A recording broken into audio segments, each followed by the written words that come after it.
Greetings, Commanders. This is Commander Mk2, and today we're going to talk about the Titan Killer build. Granted, you can't quite yet kill a Thargoid Titan. However, you can fight it, and you can get pretty close and can be ready for when finally we're able to kill one. The first thing a Titan Killer build needs is it needs to be able to get you there. Getting there is already quite an endeavor.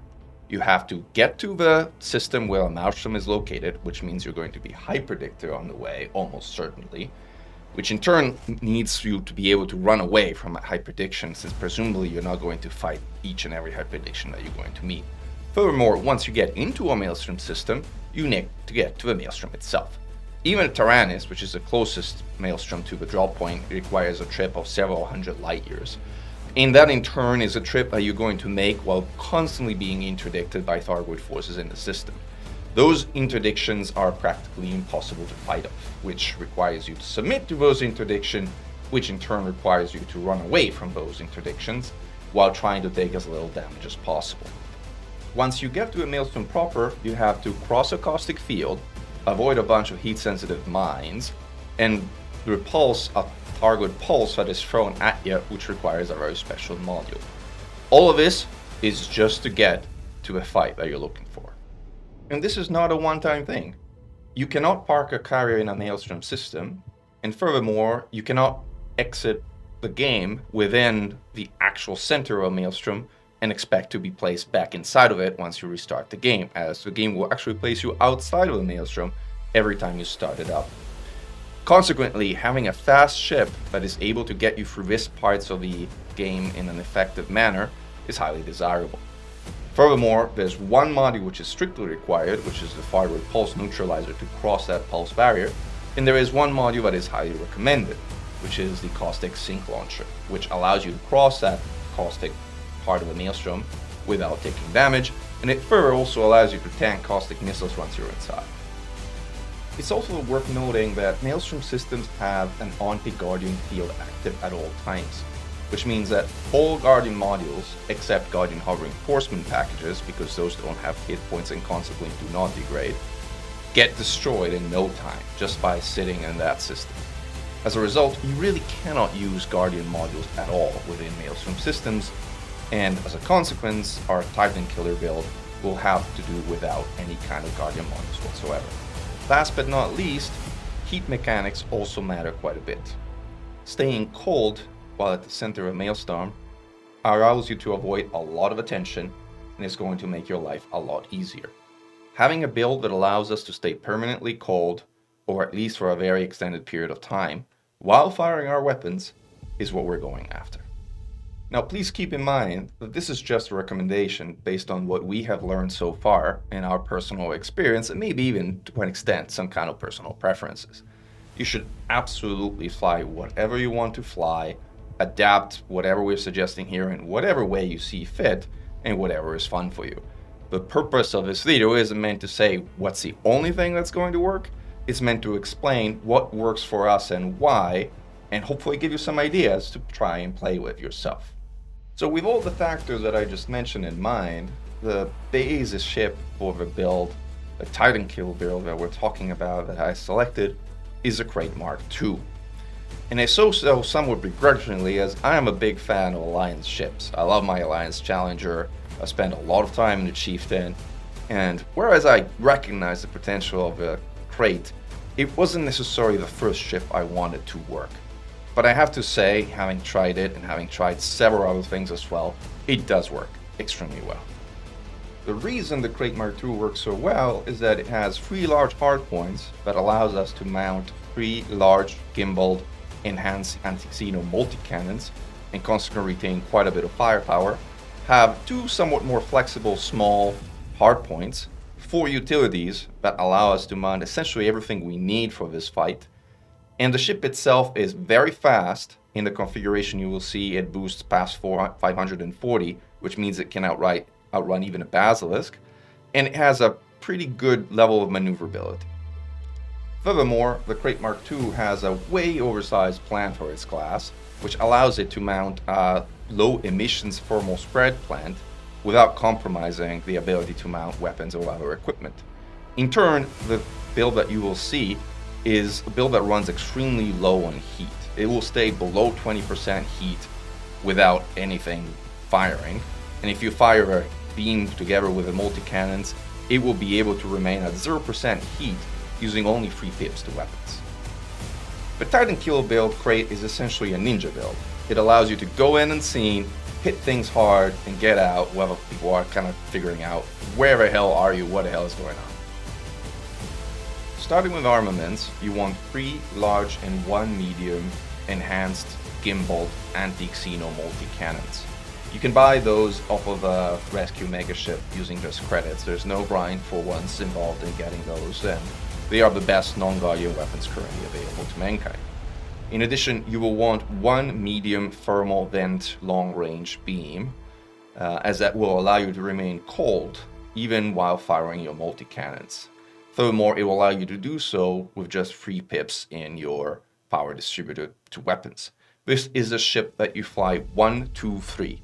1 pips in sys, 2 pips in eng, and 3 pips in wep. With that configuration, you have enough power for any heat sinks or things you need to do with your system capacitor. You can perma boost with 2 pips in eng, and you can fire your weapons all day long while remaining freezing cold. Moving to core internals, I personally go with lightweight armor. This is a debate. Some people like to put military grade there. However, I personally find the 15 meters per second of velocity that using lightweight gives you more than outshines the additional 500 hull hit points that that using military grade would be able to allow you. It's a difference between being able to outrun a basilisk or not, and it gives you just so much more agility and overall velocity also in normal space and combat that I find that the agility is worth it. However, I do understand that some commanders prefer the additional tankiness, and I won't hold it against you if you choose to put military grade instead of lightweight. The power plant on the flip side is almost a given. Using a low emissions plant with a thermal spread experimental on the Krait is almost a universal standard.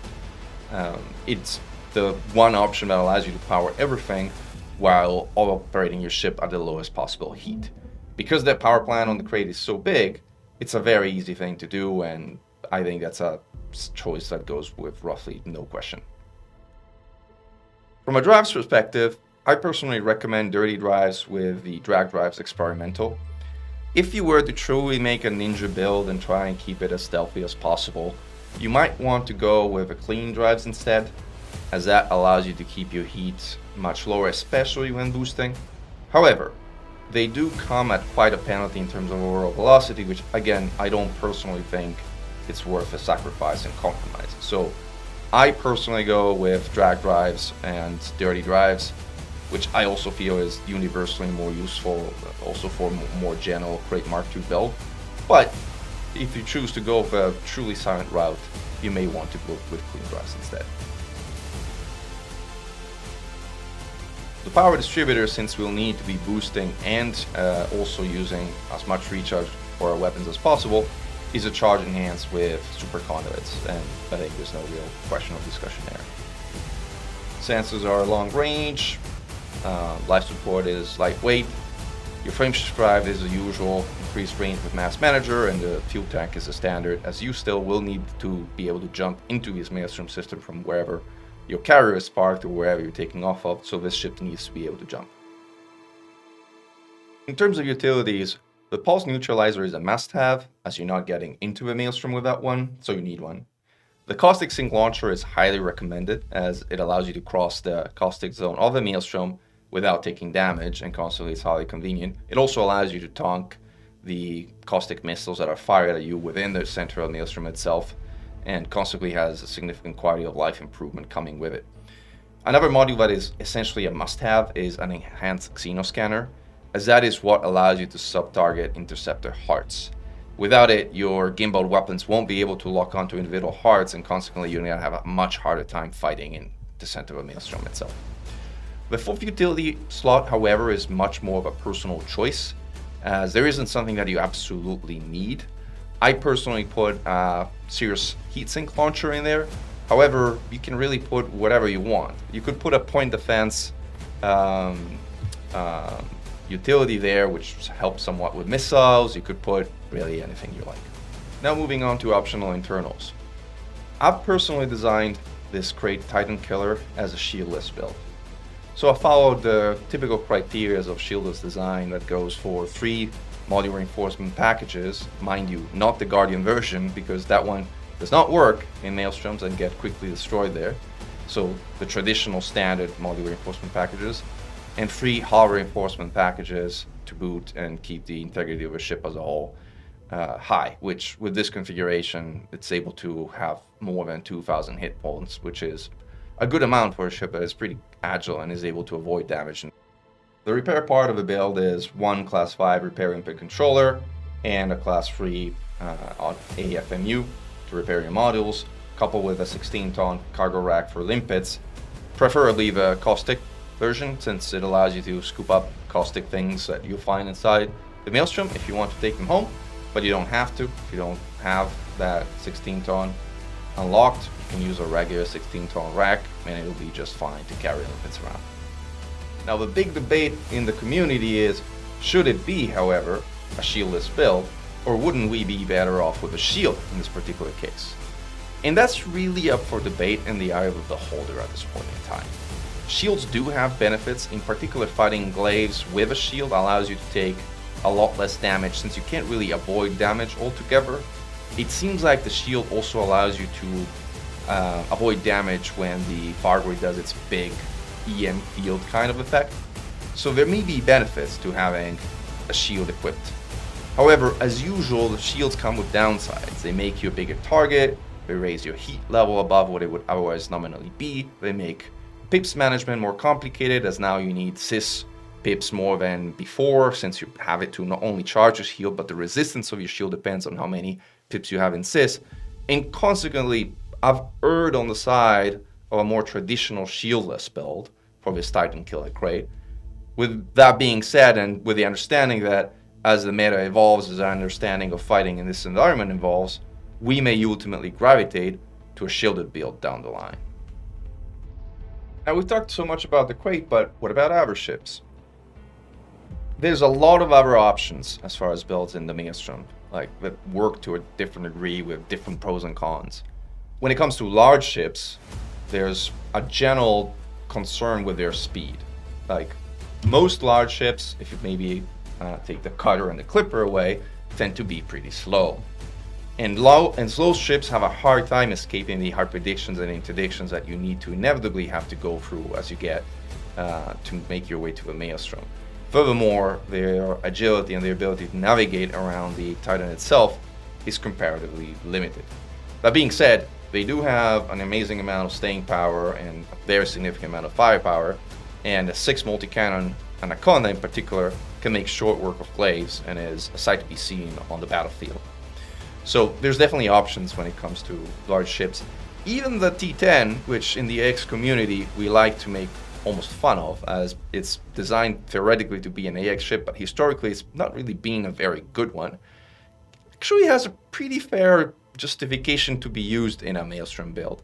And I've seen a few T10s flying around Titans, holding their own and doing reasonably well. So who knows, maybe the T10 will have a future in AX after all. When it comes to medium ships, the traditional Alliance ships work fine. However, they're comparatively smaller hardpoints and there are limitations as far as the overarching power plants that they sport and power distributors that they sport compared to the Krait and the Titan, for instance, makes them suboptimal. So you absolutely can bring a Challenger, a Chief, or even a Crusader to the center of Maelstrom. They just won't be as effective as some of the ships that we'll be talking about right now. Probably the one major highlight is the Titan, because the Titan is essentially a reskinned Krait without SLF and with somewhat less maneuverability. A Titan can be made to work to do pretty much anything the Krait does. It just so happens that it doesn't typically do those things just as well, but it will work just fine. The FDL is an extremely capable ship, and obviously the ship of choice in PvP. However, the FDL only has one huge hardpoint and 4 medium hardpoints, and consequently, the FDL is far from the best platform as far as using human weapons in the current environment. If you can live with those limitations, however, you'll find an incredibly legible and fast ship that flies incredibly well and is otherwise exceptionally capable, especially considering the very high number of utilities that it has. Small ships aren't all that recommended. I have tried and successfully managed with some help to get an Eagle to fly around the Titan. However, they are so limited as far as the number of utilities that they have, the power they have available, and the slots and the hardpoint slots that they have, that you will inevitably find that medium ships are more capable than small ships for this particular purpose. So that's what we have for you based on what we've learned so far. But the content is so new, and we're still learning every day as we go and finding out new things and interesting tidbits of information that we just hadn't figured out yet. So we very much welcome your feedback. We'd love to hear from you. What are you flying? How is it going? What is interesting about the builds that you're trying out in flying around the Maelstrom and fighting the new Thargoid Titans? So let us know in the comments below. We welcome your input, and glory to mankind. Fly safe, commanders.